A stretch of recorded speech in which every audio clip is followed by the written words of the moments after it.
नमस्कार, आप देख रहे हैं AR न्यूज और मैं हूं आपके साथ आरती सिंह आजाद। डालते हैं नजर आज की खास खबरों की ओर। मुरादनगर पुलिस को मुरैना हिंड नदी के पुल के नीचे एक युवती का शव मिला है, जिसका सिर पर किसी भारी वस्तु से वार करके मार दिया गया है तथा उसके पेट पर भी चाकू से निशान है। युवती को किस हालत में कहां मारकर यहां मुरैना हिंड नदी में डाला गया है, यह एक जांच का विषय है, लेकिन अभी तक युवती की पहचान भी नहीं हो पाई है। अब मुरादनगर पुलिस ने पहचान कराने का काफी प्रयास किया और उसको सोशल मीडिया पर उसका फोटो शेयर किया है।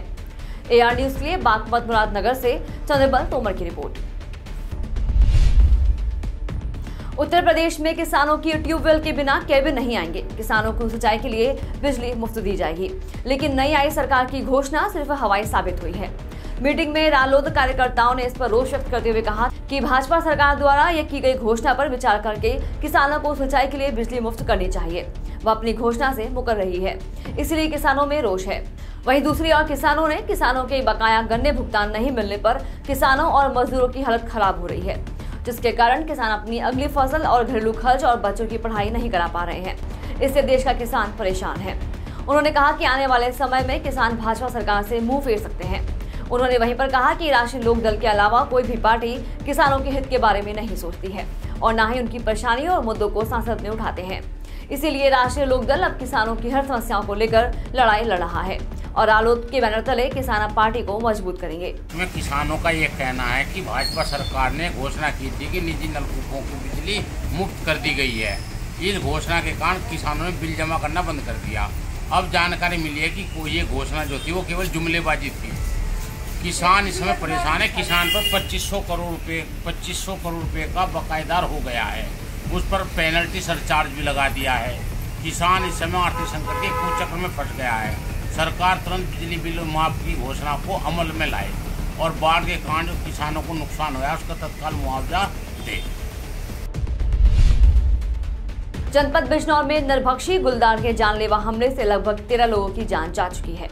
जनपद बिजनौर के नजीबाबाद, नगीना आदि जगह गुलदार के लगातार जानलेवा हमले को लेकर मीरापुर विधायक चंदन चौहान ने लखनऊ विधानसभा में आयोजित प्राक्कलन समिति की मीटिंग में इस मुद्दे को प्रमुखता से उठाते हुए प्रदेश सरकार से मांग की है कि कई टीम गठित कर गुलदारों को पकड़ा जाए और मरने वाले लोगों के परिवारों को उचित मुआवजा 2 से 3 दिन के अंदर सुनिश्चित किया जाए।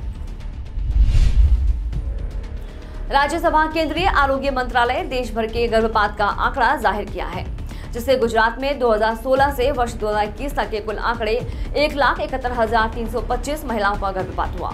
इसे देखते हुए गुजरात बेटी बचाओ जन आंदोलन के मार्गदर्शक आशुतोष के शर्मा ने दुख व्यक्त किया है और उन्होंने कहा है कि एक स्त्री के जीवन में गर्भावस्था कुदरत के आशीर्वाद स्वरूप होता है। जब कोई स्त्री और विकल्प नहीं मिलता है तो एक स्त्री मजबूरीवश गर्भपात के विषय में सोचती है, जैसे कि आर्थिक परिस्थिति, शारीरिक बीमारी एवं गर्भ में बालकों का विकास न हो पाना। इसमें कहीं न कहीं सरकार भी गैर जिम्मेदार साबित हो रही है। गुजरात के पूर्व मुख्यमंत्री और तत्कालीन प्रधानमंत्री नरेंद्र दामोदर दास मोदी जी के नेतृत्व में सन 2002 में बेटी बचाओ बेटी पढ़ाओ अभियान की शुरुआत गुजरात राज्य से की गई थी और आज गुजरात राज्य से ऐसे ही आंकड़े सामने आ रहे हैं।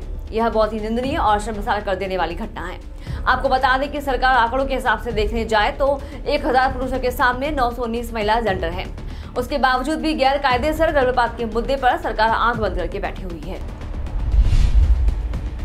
विकास भवन परिसर में मुख्य विकास अधिकारी यशवंत कुमार सिंह द्वारा नवग्रह वाटिका का आज स्थापना किया गया। नवग्रह वाटिका की स्थापना करते हुए यशवंत कुमार सिंह मुख्य विकास अधिकारी ने कहा कि यदि हम भारतीय अपने अतीत की ओर झांकें तो हमें ज्ञात होगा कि पर्यावरण संरक्षण के संदर्भ में हमारे पूर्वज कितने बुद्धिमान और दूरदर्शी थे।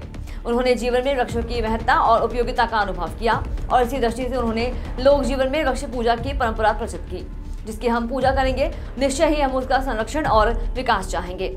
संभवतः इसी भावना से प्रेरित होकर उन्होंने वृक्ष पूजा की परंपरा प्रसिद्ध की होगी। रामायण में समस्त कामनाओं को पूर्ण करने वाले वृक्ष का उल्लेख मिलता है, तो बौद्ध धर्म में भी वृक्ष की महत्ता प्रतिपादित करने वाले अनेकानेक साक्ष्य मिलते हैं। मेरा भी यह सपना था कि विकास भवन परिसर में नवग्रह वाटिका की स्थापना की जाए। नवग्रह वाटिका की स्थापना करने में अशोक कुमार गुप्ता ने अपना पूर्ण सहयोग दिया है। अशोक कुमार गुप्ता का पर्यावरण के प्रति समर्पण और उत्साह काबिल तारीफ है। इस अवसर पर रामानंद, राम उजागिर सिंह, कैलाशनाथ यादव, विवेक कुमार श्रीवास्तव एवं आलोक गुप्ता उपस्थित रहे। भदोही से प्रभाकर शर्मा की report. AR news national TV में गुजरात के अहमदाबाद जिले के आशुतोष के शर्मा बने वाइस प्रेसिडेंट। श्री आशुतोष के शर्मा जी हो AR न्यूज नेशनल टीवी के प्रधान संपादक पारोल राय द्वारा चैनल में वाइस प्रेसिडेंट के पद पर नियुक्त किया गया है।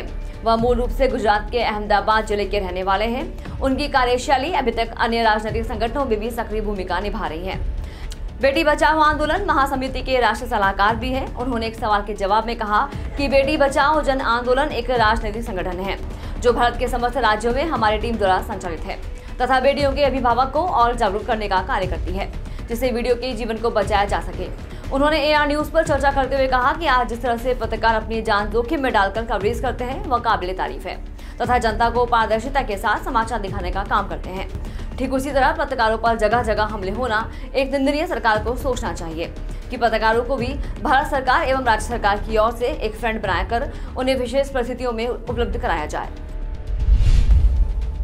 उत्तर प्रदेश के फिरोजाबाद में दुर्गा को गोली मारकर मौत के घाट उतारा गया है। पुलिस माइक से मेमो चाहता हूं। सूत्रों के अनुसार जब दरोगा ड्यूटी पर थे अपने साथी के साथ सभी अज्ञात हमलावरों ने उन्हें रोककर गर्दन में गोली मारकर दुर्गा को मौत के घाट उतार दिया।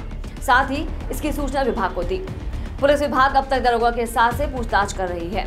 फिरोजाबाद के SSP ने बताया कि घटना की जांच की जा रही है। दोषियों को बख्शा नहीं जाएगा। अभी तक घटना के बारे में कोई सफलता नहीं मिली है, लेकिन इसके लिए कई टीमों का गठन किया गया है। AR न्यूज नेशनल टीवी के लिए नई दिल्ली का यूरो।